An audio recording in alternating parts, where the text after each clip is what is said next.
गुजरात, जहां से कहते हैं देश चल रहा है, तो ओपीएस भी वहीं से शुरू हो,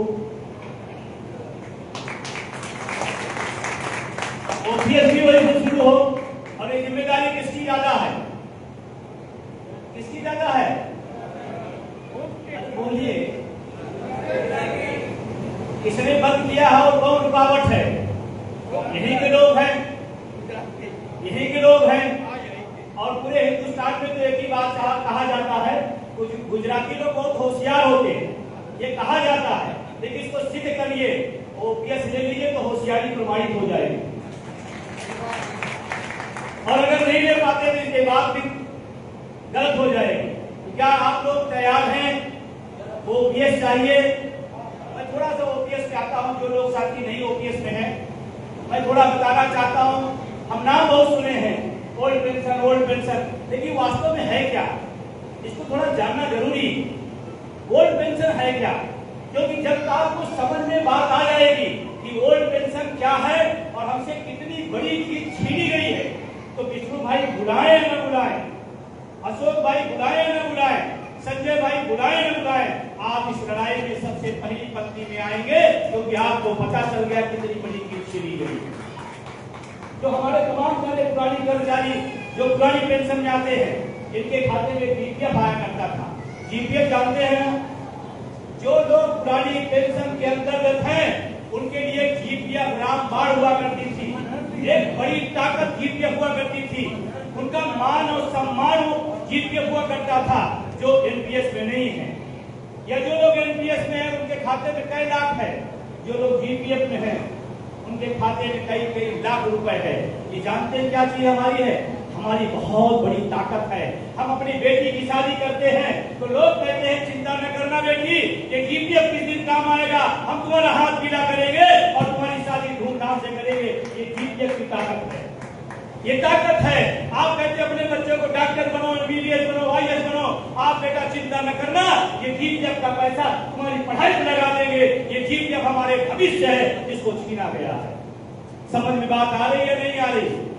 बहुत सारी चीजें जो ओपीएस में मिलती है, पारिवारिक पेंशन की व्यवस्था बहुत बड़ी ताकत थी।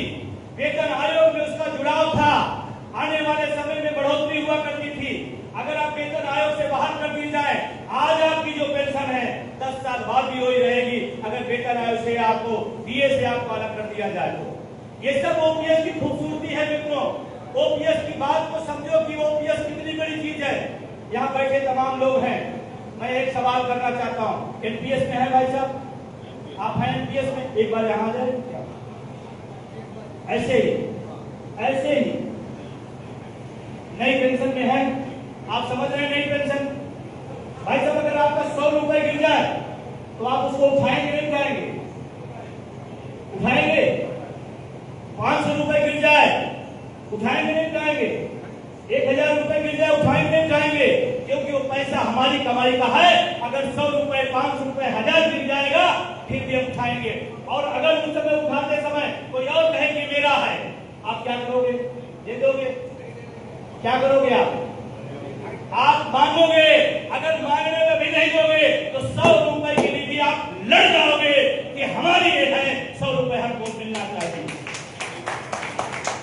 हम सब्जी के दुकान में जाते हैं, 20 रुपए, 50 रुपए, 100 रुपए किलो टमाटर होता है। हम उस दुकानदार से कहते हैं भाई साहब 50 में नहीं, आप 45 में दो। हम लड़ते हैं नहीं लड़ते? 5 रुपए के लिए लड़ते हैं। हम रिक्शे में बैठते हैं, वो कहता 20 रुपए का किराया है, हम कहते हैं हम 18 रुपए देंगे। हम 2 रुपए की लड़ते हैं। अरे वो ओपीएस लाखों का है, हम क्यों नहीं लड़ेंगे? हम क्यों नहीं लड़ेंगे? लाखों का पैसा है जिसको समझ नहीं पा रहे हैं। 5 रुपए के लिए, 2 रुपए के लिए हम रोज लड़ते हैं। लाखों रुपए हमारे चले गए और हम चुप बैठे हुए। ये ध्यान रखना। यहाँ ओपीएस में भी, आप ओपीएस में है सर? क्या ओपीएस में है जी? एनपीएस में है। यहाँ तमाम लोग सब लोग सर भी ओपीएस में है। एक मिनट आता पूरा नहीं मानेगा इससे, बस थोड़ा समझने के लिए। अब मैं आपको बैठ नहीं करें, अब आपको लाइव में दिखाता हूँ एनपीएस ओपीएस है क्या। पूरा नहीं मानिए, उदाहरण के लिए समझ चाहता हूँ। भाई साहब ओपीएस में है, इसको तो ध्यान से देखिए, ध्यान से देखिए, दाढ़ी बनी हुई है, चश्मा अभी नहीं लगा है, ये ओपीएस की ताकत है। ये चमक देख रहे हैं, ये चमक ओपीएस की है, ये है ओपीएस, इसको समझो ओपीएस।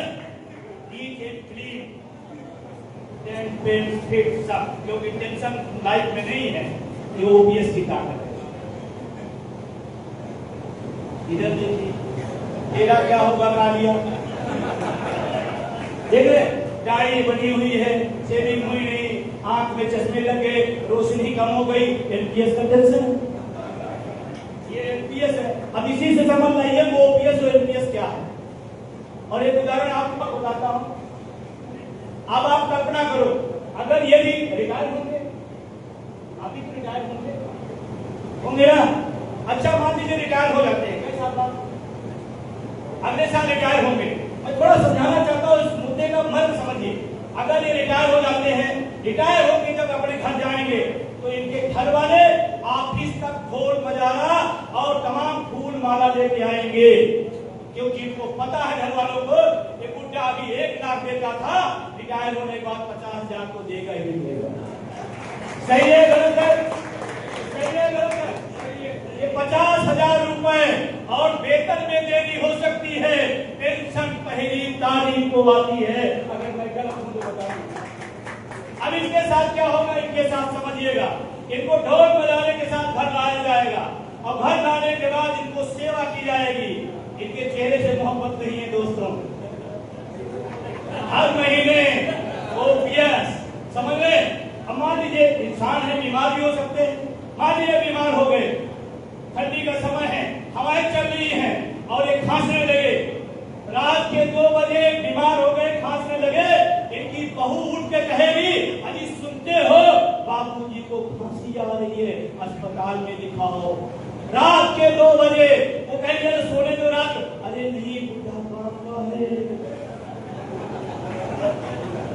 बुढ़ा काम का है। इनको गुजरात के अहमदाबाद में सबसे बड़े अस्पताल ले जाया जाएगा, वहां बहू बेटे कहेंगे डॉक्टर साहब इनको बचा लीजिए, जितना पैसा लगेगा हम लगाएंगे, जीपीएफ किस दिन काम आएगा। इनकी सेवा होगी, ये स्वस्थ होकर अस्पताल से बाहर आएंगे, घर में इनको कपड़े बदले जाएंगे और एक ही कहेंगे, अरे बहू कल हमको विष्णु भाई पटेल ने गांधीनगर में मीटिंग बुलाई है, हमको 8 बजे एक चाय बना के दे देना, हम चाय पी के जाएंगे। बहू कहेगी बाबूजी चिंता नहीं करना, काफी और ब्रेड और उसके बाद 2 बादाम खा लेना, बुढ़ापे के शरीर में थोड़ा एनर्जी चाहिए। मिलेगा नहीं मिलेगा? बादाम भी दो पिएंगे और टिफिन दे देंगी, बाबूजी ध्यान रखना अपना, क्योंकि लौट के घर आना। सही है गलत है? इधर एक नजारा ये होगा, ये आने वाले समय में आपको मैं दिशा दे रहा हूं। एक मिनट मेरा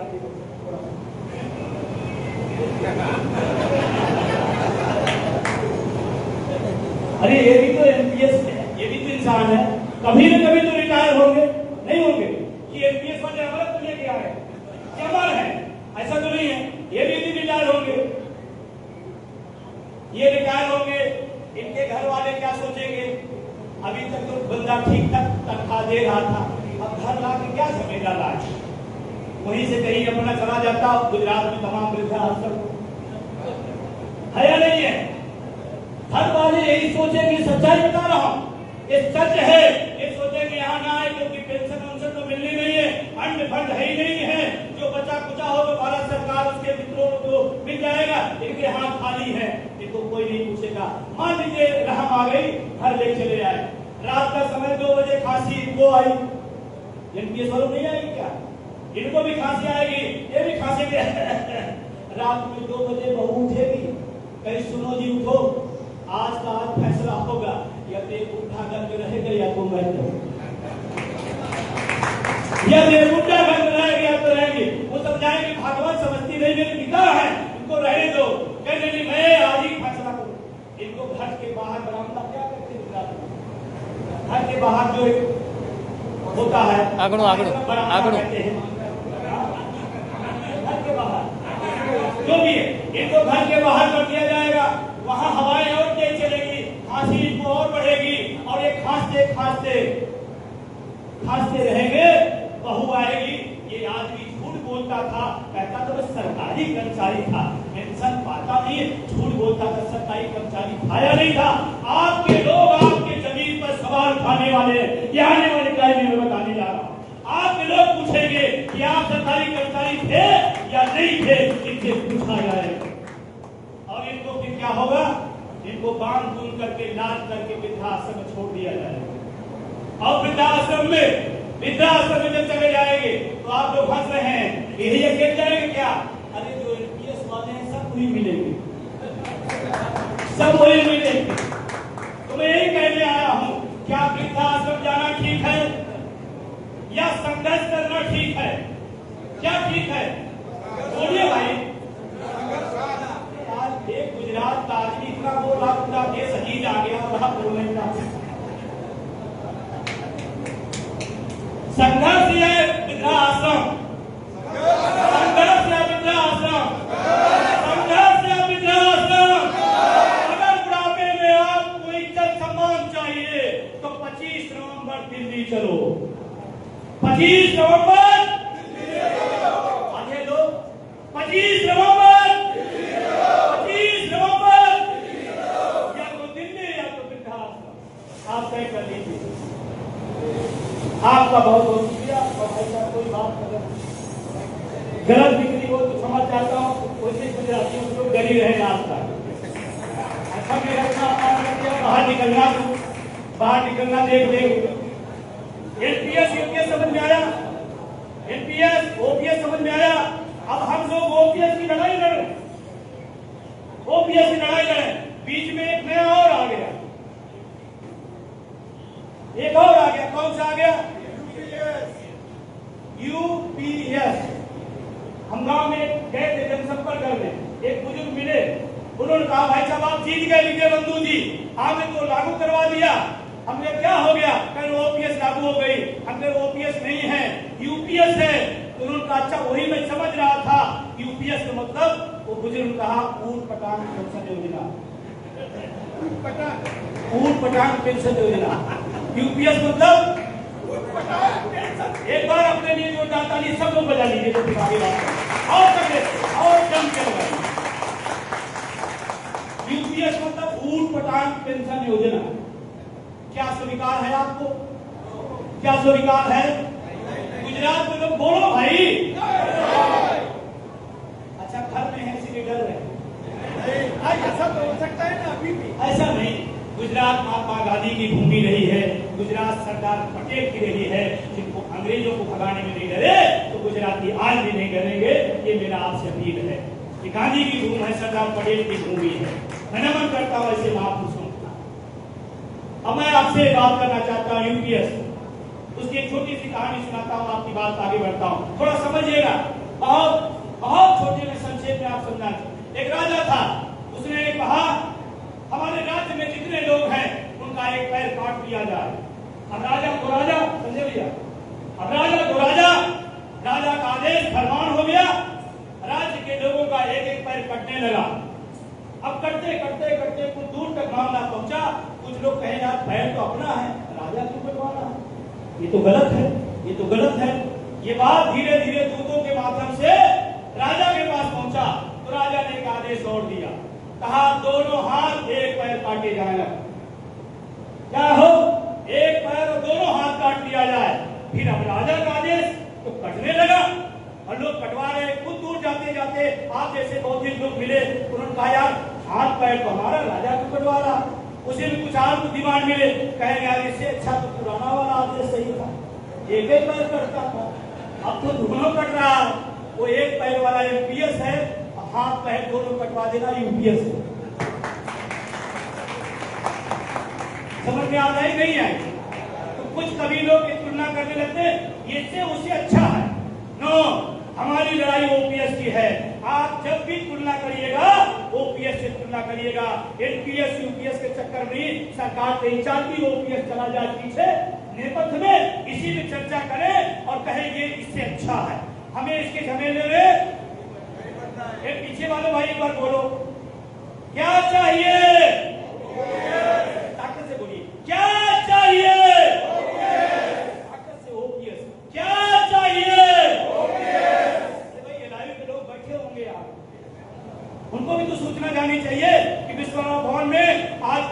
विश्वास भर दिया है विष्णु भाई पटेल और उनके तमाम साथी लोग कि आने वाले समय में गुजरात में एक व्यापक और बड़ा आंदोलन पुरानी पेंशन का गुजरात के अंदर होने जा रहा है। कि मैसेज को जाना चाहिए।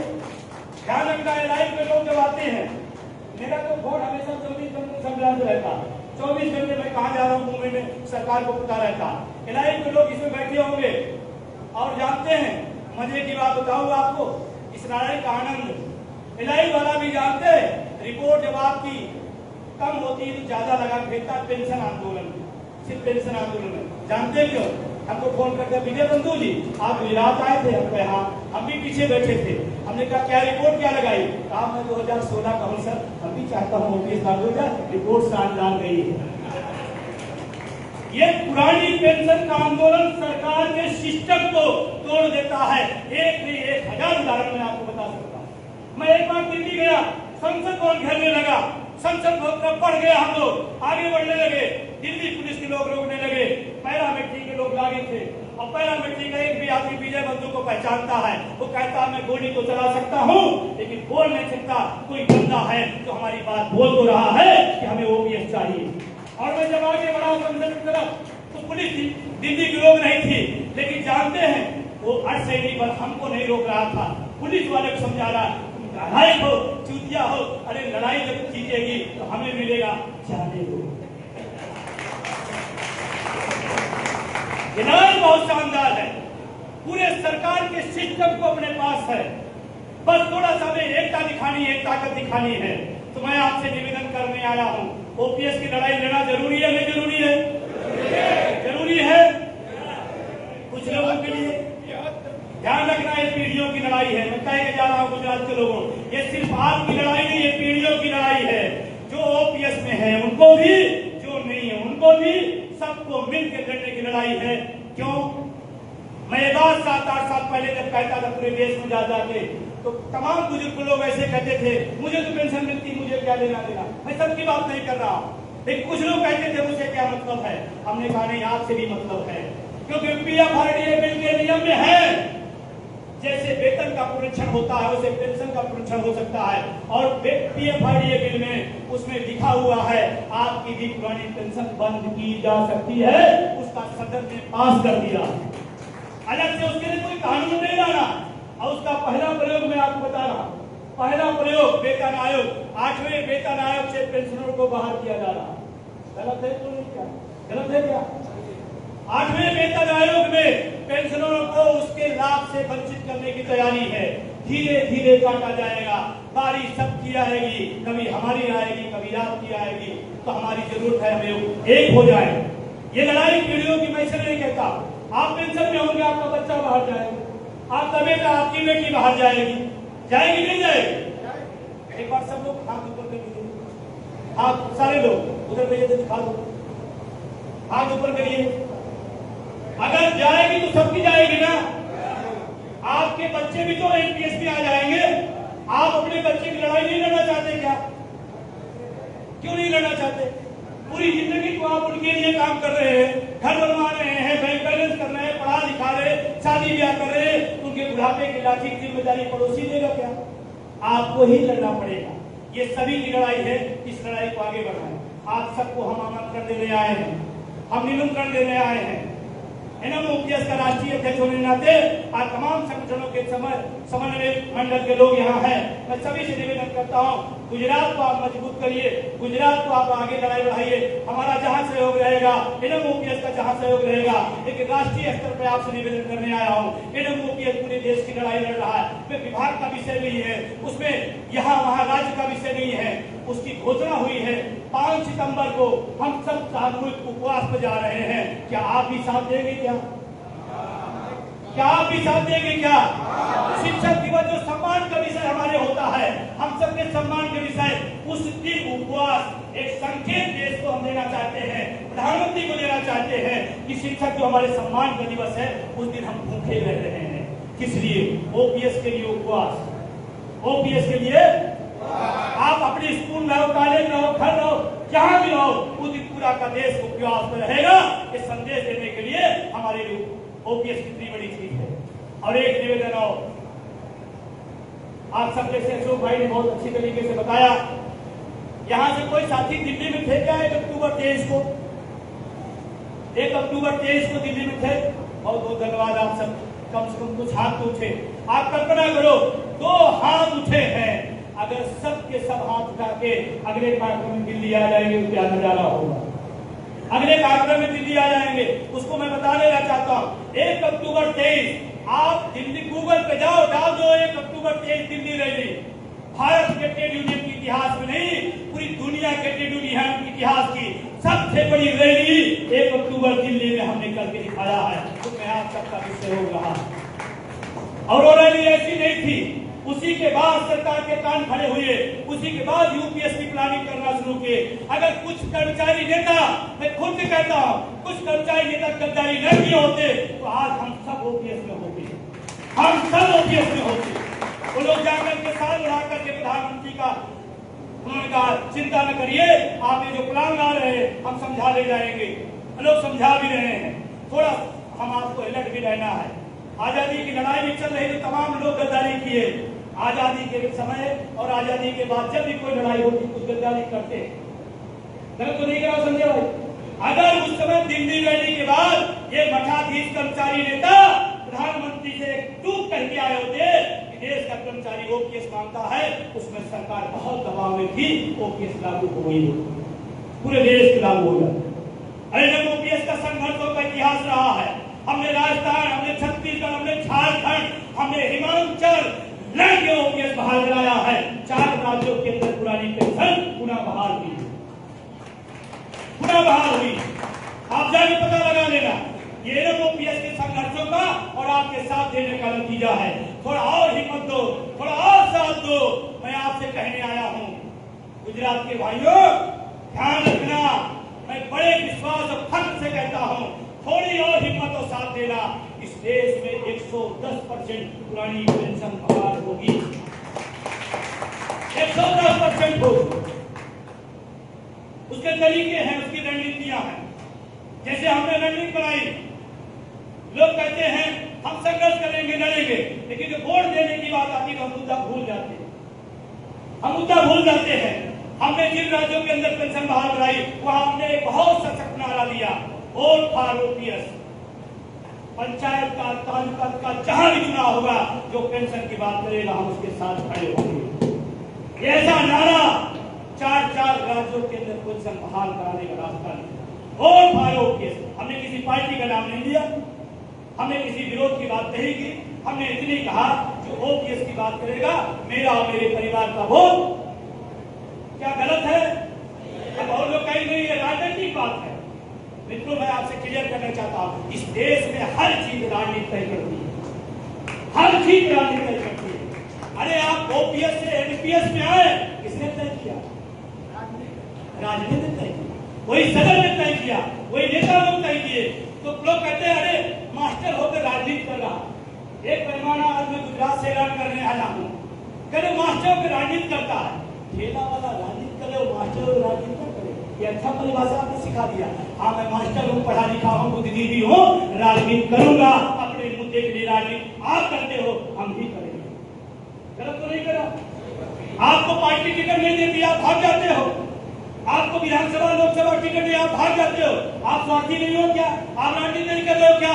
हमें जो पेंशन देगा हम उसे वोट देंगे, इसमें कौन सी राजनीति है? और राजनीति है 1000 बार करूंगा।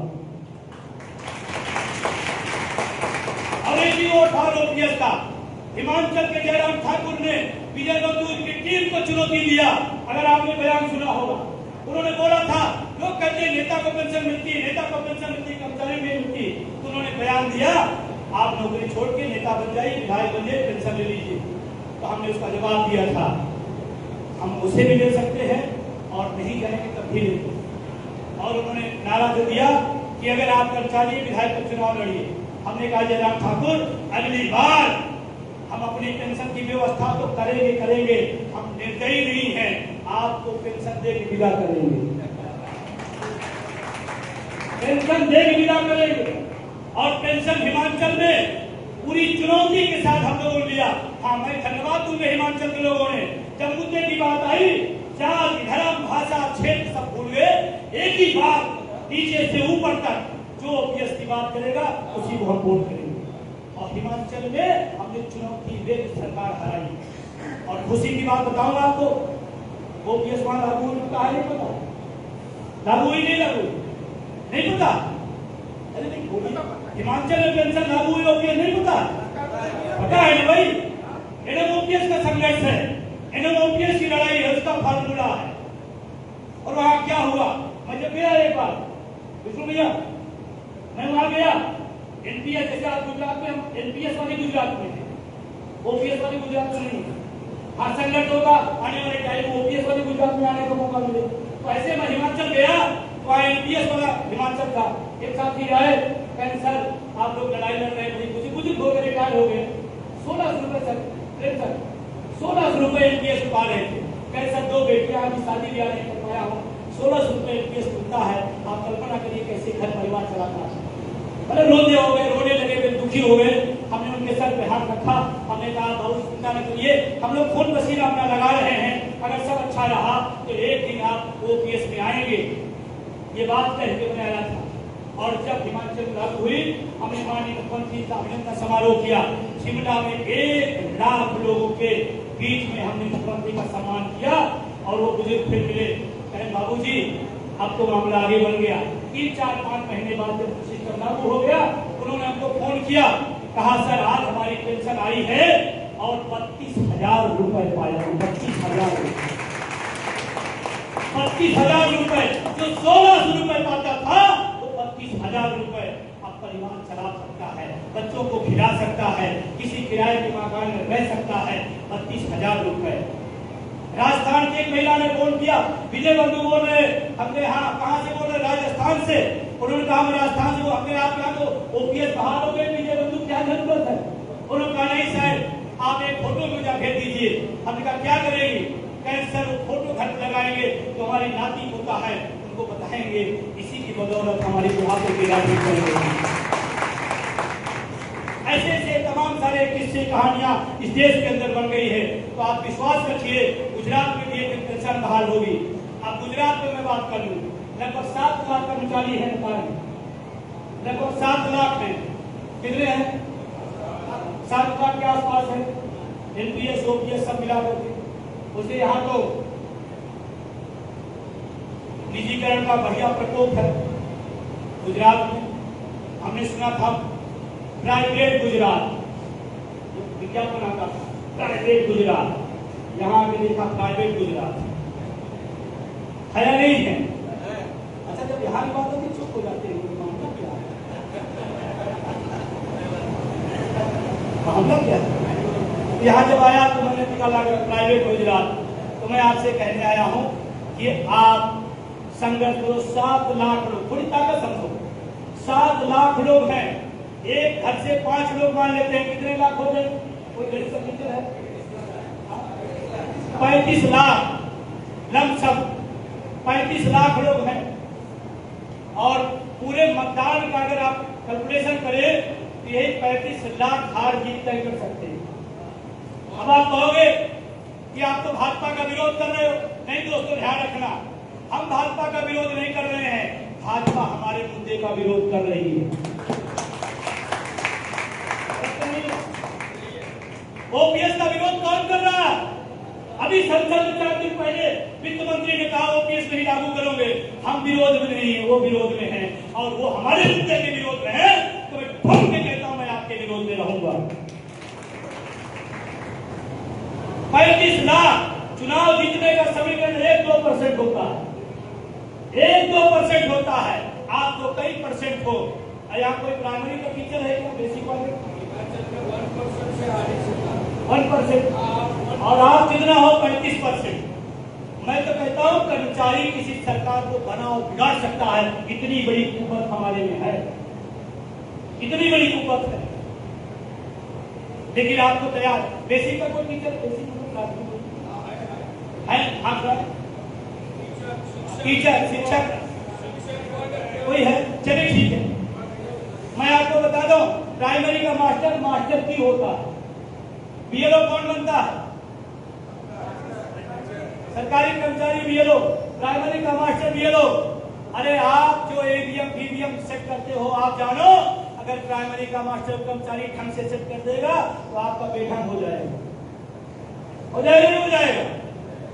हम बनाने बिगाड़ने के लिए, और एक बात मैं इतनी देर से क्यों कह रहा हूं, मैंने जो अनुभव किया, राजनेता न्याय अन्याय धर्म अरम कुछ नहीं, उसकी जीत हार में आप फर्क डालोगे तो सुनेगा, अदरवाइज नहीं सुनेगा। और यही मर्म को मैंने पकड़ा। अगर नेता को पता चल जाए ये वर्ग हमें हरा देगा, फिर आपकी बात सुनेगा। अगर समझेगा नहीं कुछ नहीं होगा तो आपकी बात तो सुनने वाला नहीं है। आप ओपीएस ओपीएस ओपीएस चिल्लाते रहे 100 साल, नहीं होगा। उसको एहसास कराओ कि तुम्हारा नफा नुकसान, हम तुम्हारा नफा नुकसान, और नेता एक ही बात डरता है, हार से के डरता है, पता है आपको, सिर्फ हार से। तो आप सब में ताकत है, हिम्मत है, थोड़ा एकजुट होइए। और मैं गुजरात के तमाम संगठनों से अपील करना चाहता हूं, आप सब एक प्लेटफॉर्म पे आकर के इस लड़ाई को आगे बढ़ाइए। राष्ट्रीय लेवल पर आप सब एनएमओपीएस आपका स्वागत करता है, उसमें आप सबसे अपील करने आया हूं। एक बिंदु और रह गया, उसकी बात करके मैं खत्म करूं। बहुत सारे लोग हैं, जल्दी ज्यादा तो नहीं हो जा रहा है, अगर ज्यादा हो जाए जल्दी बस 2 मिनट में खत्म कर देंगे अपनी बात। मैं आप कहेंगे बहुत बोर कर रहा है, बोर समझते, बोर जब ना आप बोर कराते हैं, क्या बोलते हैं आप, बोर कराते हैं, तो उससे जो बोर करता है उससे आप क्या करते हैं, और बोर करना, और जिससे अधिक बोर होगा तो स्वच्छ जल नहीं मिलेगा। आप अगर बोर हो रहे हैं तो ओपीएस रूपी जल नहीं मिलेगा, हमें कोई चिंता नहीं। निजीकरण पे आता हूं, प्राइवेटाइजेशन, कितने लोग सहमत हैं कि निजीकरण होना चाहिए? कोई हाल में, कोई व्यक्ति, एक कितने लोग निजीकरण के विरोध में है? दिखाओ, निजीकरण विरोध में सारे लोग। वहां कमेटी बनती है, कितने बैठा के, अरे हाथ उठवा लो यार, पूरे देश से एक बार हाथ साथ निजीकरण के खिलाफ है या नहीं? और जिनको नहीं समझ पाता निजीकरण में बताना चाहता हूं, निम्न और मध्य वर्ग के खिलाफ अमीरों का षड्यंत्र है निजीकरण। निम्न और मध्य वर्ग के खिलाफ, जिस दिन सरकारी स्कूल सरकारी संस्थान खत्म हो जाएंगे, लोअर मिडिल क्लास मर जाएगा। यहाँ सब लोग नौकरी में है ना, नौकरी में सब नौकरी पैसा है ना, बोल नहीं दे भाई। अच्छा, हमको लगता है प्रधानमंत्री जब आते हैं तो बोलते हैं, आप सुन लेते हैं, आदत बन गई, एक तरफा मामला, वन वे। नौकरी में है, मैं निजीकरण में बहुत डर बताना चाहता हूं। आप अपनी जिंदगी से थोड़ी देर के लिए नौकरी हटा लीजिए, थोड़ी देर हटा लीजिए कि मेरे जीवन में नौकरी नहीं, फिर आप अपना सामाजिक राजनीतिक आर्थिक सारा हैसियत को आप कैलकुलेट करिए, जीरो। हमारी आपकी हैसियत अगर आज है किसी नौकरी के दम पर, हम लोग लोअर मिडिल क्लास चाहते हैं, हमारे आपके इतना खन्ना सेट नहीं, किसान मजदूर के दुकानदार के बेटे हम हैं। हम आप अपन नौकरी से हटा दें तो हम जीरो हो गए, जीरो नहीं, अपनी पीढ़ियों से भी नीचे हो जाएंगे। गलत कह रहा, मेरे पिताजी 5 भाई, 10 बीघा खेत, एक के खाते में कितना आया? 2 बीघा। मैं 3 भाई, मेरे खाते में कितना आएगा? 1 बीघा भी नहीं आएगा। अगर नौकरी हटा दो तो अपनी पीढ़ी से नीचे चले जाएं। और निजीकरण इसी सरकारी नौकरी का इंसाफ है। आपको निजीकरण के खिलाफ लड़ना पड़ेगा। अगर नहीं लड़ेंगे तो क्या होगा? क्या होगा? आप अपने बच्चे को 5,000 रुपए फीस देकर पढ़ा रहे हो, आपका बच्चा जब जवान होगा तो आउटसोर्सिंग संविदा में 5,000 की नौकरी करेगा और आप उसे उम्मीद करेंगे मेरा बेटा श्रवण कुमार होगा। अरे 50,000 1 लाख में हम श्रवण कुमार नहीं हो पाए और 5,000 वाले से श्रवण कुमार को उम्मीद न करिएगा। ये है निजीकरण, ये है निजीकरण और इसी देश के खिलाफ होगा। और निजीकरण और रफ्तार बढ़ाई गई कि ओपीएस न देना पड़े, सरकारी नौकरी में तो ओपीएस देने नहीं, तो निजीकरण उसका तंत्र है, उसका षड्यंत्र है। तो आप सब इस बात को समझिए, निजीकरण के खिलाफ और पुरानी पेंशन के समर्थन में गुजरात के साथियों खड़े हो जाइएगा। और हम तो विष्णु भाई से निवेदन करूंगा, 4 राज्य में पेंशन बहाल हुई है, आप टारगेट ले लो, अगला राज्य गुजरात। आपको लगता नहीं हो सकता? बिल्कुल हो सकता। पहले बहुमत बहुमत की सरकार थी, मजबूत सरकार थी, अब मजबूत सरकार है या नहीं? और उसका एक नजारा मैं 25 नवंबर को दिखाऊंगा। कितने लोग 25 नवंबर दिल्ली आने को तैयार हैं? आएंगे? किसके लिए? विजय बंधु के लिए, प्रेमचंद के लिए, विष्णु भाई के लिए, अपने अपनी पीढ़ियों के लिए हमें आना है दिल्ली 25 नवंबर। दिल्ली 25 नवंबर, 25 नवंबर, 25 नवंबर दिल्ली। और आपकी दिल्ली की जो रणनीति है बहुत खास है। अगर आप सब साथ दे देंगे तो हमको लगता है आपकी आर पार हो जाएगा, आपकी आर पार हो जाएगा। तो आपने हमें इतना सुना, कोई बात आपको कड़वी लगी हो, कोई बात आपको बुरी लगी हो तो मैं क्षमा चाहता हूं, लेकिन दिल में दर्द है, तकलीफ है, पीड़ा है, उसी पीड़ा के आपके बीच में कहा हूं। लास्ट चलते चलते नौकरियां यहाँ वैकेंसियां खाली है, सर नहीं सरकारी विभागों में नौकरियां खाली है, वैकेंसी खाली है नहीं खाली? चतुर्थ श्रेणी के लोग हैं यहाँ नहीं है? सरकारी पद खाली है नहीं खाली? 1000-2000 कितना खाली है? लाखों लाख वर्षों से आपने सहमति दी, खाली है ना? अच्छा, एमपी एमएलए कितनी सीट खाली है? एमपी एमएलए कितनी सीट खाली है? अपनी सीट ये खाली नहीं रखना है, लेकिन जो गरीब गुरबा किसान मजदूर का बेटा है उसका लाखों लाख सालों साल खाली रखना है। ये विजीकरण की खेल है, समझ में आ रही है? आप भी अपना मत खाली रखिए। अभी उपराष्ट्रपति पता नहीं कहां गायब हो गए अचानक। हम तो सोचे झारखंड है, झारखंड जी लेकिन पता नहीं कहां चले गए। अचानक राष्ट्रपति की गायब, उनका चुनाव शुरू। हमारे यहाँ लाखों पद खाली, उसका कोई सिलेक्शन नहीं है या नहीं? तो बहुत सारी बातें हैं, लेकिन बहुत सारे वक्ता हैं, उनको सुनना है। एक बार नारा लगाएंगे, आप सब भी साथ देंगे। आप बोलेंगे ओपीएस पुरानी पेंशन, आप बोलेंगे बहाल करेंगे, और हाथ पूरी ताकत से आप उधर थोड़ा कर दीजिएगा, पुरानी पेंशन। तो हाथ भाई भाई, पुरानी पेंशन, पुरानी पेंशन, निजीकरण, निजीकरण, निजीकरण, इंकलाब, इंकलाब। पूरा महात्मा गांधी और सरदार पटेल की नमन करता हूँ, और विष्णु भाई और उनकी पूरी टीम का धन्यवाद और शुक्रिया।